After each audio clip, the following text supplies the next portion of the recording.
telle conclusion. En 2020, on était dans une situation presque similaire. Plusieurs candidatures avaient été retenues, dont les plus illustres, celle d'Henri Konan Bédié, fait le président du PDCI-RDA, celle de Pascal Affi-N'Guessan et bien d'autres, notamment Kouadio Konan-Bertin. Les deux précités ont décidé finalement de boycotter la présidentielle et on a eu une affiche entre le président Ouattara et Kouadio Konan-Bertin. Certains se disent, Awa Don Melo, s'il n'a pas le soutien de Laurent Gbagbo, de Tidiane Thiam ou encore de Pascal Affi-N'Guessan, il se retirerait avant le 25 octobre. Comment vous réagissez? Vous savez, le deuxième parti le plus puissant, c'est les indépendants. Si vous vous référez aux élections locales, vous verrez que c'est les indépendants qui ont ravi la première place dans l'opposition. Par conséquent, c'est valable pour les législatives et les municipales peut-être, mais pas encore pour la présidentielle. Mais vous verrez, dans la mesure où les esprits évoluent, chacun se rend compte que la démocratie n'est pas seulement la propriété des partis politiques, mais que chaque citoyen est libre de faire ses choix en fonction de ses analyses. Moi, je parcours la Côte d'Ivoire, je vais un peu partout, je vois comment les Ivoiriens réagissent. Et donc, nous ne sommes plus au stade où les citoyens sont des otages des partis politiques. Ça, c'est une donnée nouvelle qu'il faut prendre en compte, sinon on fait une fausse analyse. Donc, ce que vous nous dites, c'est que vaille, vous êtes candidat jusqu'au 25 octobre. Mais je suis candidat, évidemment. Je suis candidat aux élections présidentielles de 2025. Évidemment, la météo politique, elle peut changer, mais pour le moment, ma ferme conviction, c'est qu'il faut utiliser les urnes comme moyen d'expression démocratique et il faut utiliser les urnes pour faire avancer le jeu démocratique. Parce qu'on oublie souvent que le jeu démocratique, il y a d'abord deux phases essentielles. Faire connaître ses pensées, ses idées. C'est ça le propre d'une campagne électorale. Dès lors que vous avez toujours l'intention d'aller aux élections pour gagner, il est bien évident que vous ratez l'occasion de faire partager vos idées. Mais c'est parce que les Ivoiriens auront partagé vos idées qu'ils vont vous porter au pouvoir. Et donc pour moi, le jeu démocratique, c'est le lieu de l'expression démocratique d'un pays. C'est pour ça que j'ai décidé de rentrer dans le jeu démocratique et puis exprimer mes pensées. Avant d'en arriver justement à vos pensées, à vos idées, à ce que vous souhaitez pour la Côte d'Ivoire, pour terminer sur le contexte sociopolitique, dans l'opposition, il était prévu une marche ce 4 octobre. Finalement, la marche a été annulée. Le PPACI a annoncé une marche pour le 11 octobre prochain, alors que la veille, vous êtes censé ouvrir votre campagne, vous et les autres candidats retenus. Quel commentaire faites-vous de cette situation? Vous savez, le processus démocratique, c'est vraiment un processus. On a commencé par le multipartisme, et comme vous le savez, le multipartisme, c'est la gestion de l'État par un parti, et pour un parti. Et nous sommes sur le chemin de la démocratisation de la Côte d'Ivoire. Et donc, sur ce chemin-là, il peut y avoir des allers et retours. C'est-à-dire, il y a des moments où la démocratie avance, et il y a des moments où elle recule.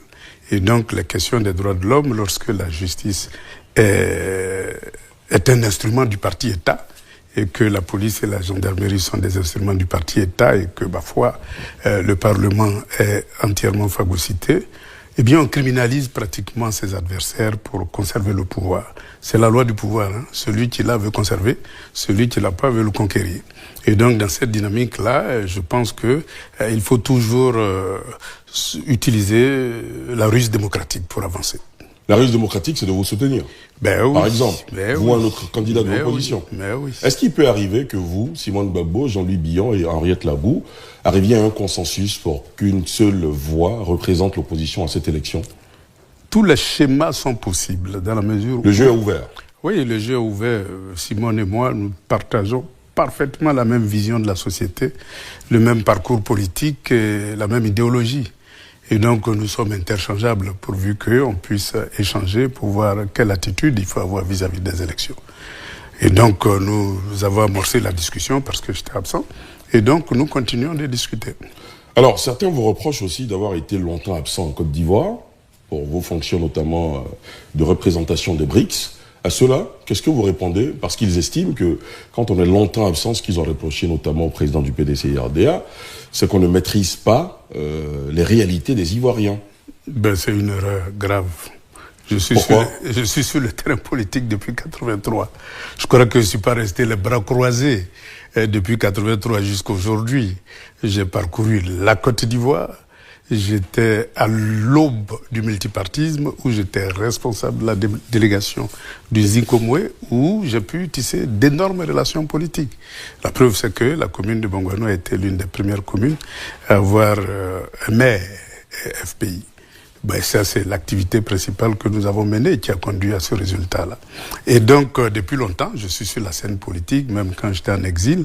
Eh bien, je continuais de travailler sur la scène politique à travers des jeunes, à travers des adultes, à travers des personnes de gauche avec qui j'avais toujours des échanges et en même temps, on essayait d'entrevoir l'avenir.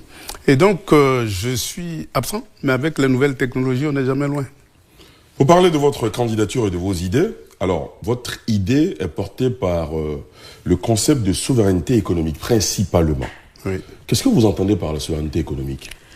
Vous savez, il y a eu l'Afrique de Berlin.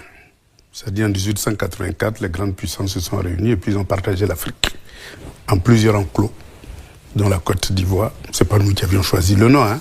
C'est eux qui l'ont choisi, avec pour seul objectif de extraire des matières premières et donc et nous vendre des produits finis. C'était la loi, disons, du colonialisme, et cette loi du colonialisme était garantie par deux instruments fondamentaux. L'armée coloniale, qui n'est pas venue par négociation, qui est venue par agression pour prendre possession d'un territoire, et puis la monnaie, qui nous prive de nos épargnes, de nos réserves en devises, et qui, ma foi, nous empêche d'utiliser nos devises pour investir dans des secteurs que nous-mêmes nous choisissons. Donc ces deux instruments-là font que, ma foi, la Côte d'Ivoire et l'Afrique, généralement, n'ont pas pu décoller. Et puis, il y a un troisième élément qui s'est ajouté, c'est le contrat de concession. Vous savez, on prend une mine d'or, on concède à une multinationale. La Côte d'Ivoire à 5-10% et puis la multinationale à 90%. C'est comme le gaz, c'est comme le pétrole, c'est comme le cacao. Même le cacao, les licences sont inaccessibles aux producteurs même du café et du cacao, compte tenu des cautions énormes qu'on demande. Et donc, les paysans sont expropriés de leurs produits. Et donc, tous ces rapports asymétriques-là ont été construits à l'époque coloniale. Aujourd'hui, ça a évolué entre-temps. Ça a évolué, mais ça n'a pas encore atteint un niveau où on peut parler de plein emploi.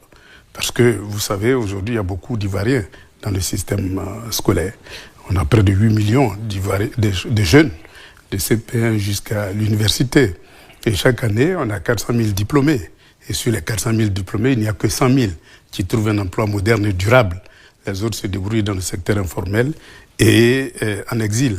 Et donc, il est temps de changer de rapport de production entre l'Occident qui nous a colonisés et l'Afrique qui a été colonisée. Et ce rapport de production, c'est de passer de l'économie des matières premières à une économie industrialisée de matières grises, où on peut absorber l'ensemble des jeunes qui sortent de l'école. Donc, la souveraineté est un impératif catégorique si nous voulons sauver la jeunesse et si nous voulons même transformer l'école. Parce que vous savez, les écoles aujourd'hui, c'est à l'image de l'école coloniale, c'est-à-dire on délivre des diplômes, mais il n'y a aucune qualification.